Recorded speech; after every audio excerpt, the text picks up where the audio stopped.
আজকে বানাচ্ছি আমাদের সবার পছন্দের রুই মাছের ভর্তা। প্রথমেই মাছের পিসটি ভালো করে ধুয়ে নিয়ে সাথে লবণ, হলুদ, মরিচ, আদা রসুন বাটা মাখিয়ে ভালোভাবে তেলে ভেজে নিতে হবে।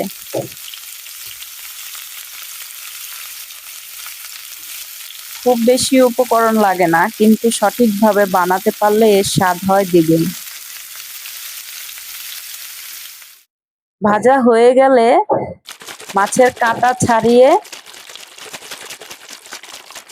তারপর মরিচ, পেঁয়াজ, সরিষার তেল একসঙ্গে মেখে নিয়ে